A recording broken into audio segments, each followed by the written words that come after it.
অনেক সময় না জানার কারণে আমাদের ইমানের মধ্যে কুফর শিরক মিলানো থাকে। কি মেলানো থাকে? না জানার কারণে। এটা আল্লাহ তাআলা সূরা ইউসুফের মধ্যে আফসোস প্রকাশ করছেন যে লোকেরা ঈমান তো আনছে, ওয়ালাকিন আকসারহুম ইউশরিকুন। শেষ পৃষ্ঠায় আপনারা দেখে নেবেন যে লোকেরা ঈমান তো আনছে, কিন্তু তাদের ঈমানের মধ্যে শিরক মিলানো।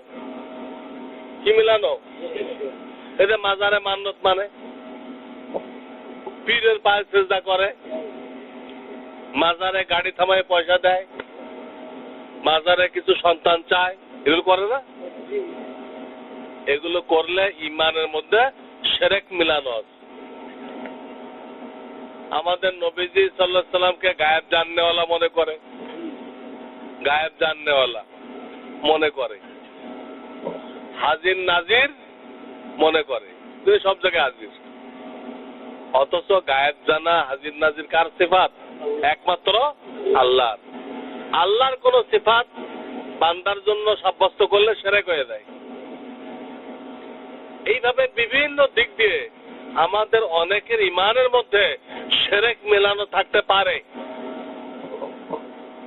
এই জন্য আমাদের ইমানে শিরক মিলানো আছে কিনা, আল্লাহর কোন হুকুম আহকামের পরে কেউ আপত্তি করে বসলো, হুজুর এই তো ওয়াজটা করলেন, এই জামানায় চলে, লোকেরা চাঁদে চলে গেছে, আপনি এখন এই ওয়াজ করছেন, বলে না?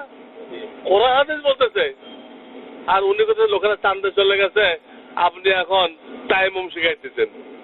হ্যাঁ, চাঁদে না দেখানো যাক, টাইম তো শিখতে হবে। তো চাঁদের সাথে কি বেহুদা কাজ করছে? আলেমরা কি বেহুদা কাজ করবে? এই যে আল্লাহর হুকুম আহকাম নিয়ে ঠাট্টা মজাক করে, ঠাট্টা মজাক করে, টুপি নিয়ে ঠাট্টা করে, টুপি মাথা দিয়েছেন, মিয়া দাড়ি রাখছেন, এই টুপির মধ্যে তো শয়তান ভরা। নাউযুবিল্লাহি মিন যালিক। এই ধরনের কথা বললে ঈমান নষ্ট হয়ে যায়। এটা কুফরি কথা, শিরকি কথা। কারো সন্তান মরে গেছে, বলে ফেলছে আল্লাহ কত মানুষের 10টা ছেলে, তুমি দেখলে না, আমার মাত্র একটা ছেলে, এটা তোমার নজরে পড়লো। নাউযুবিল্লাহ।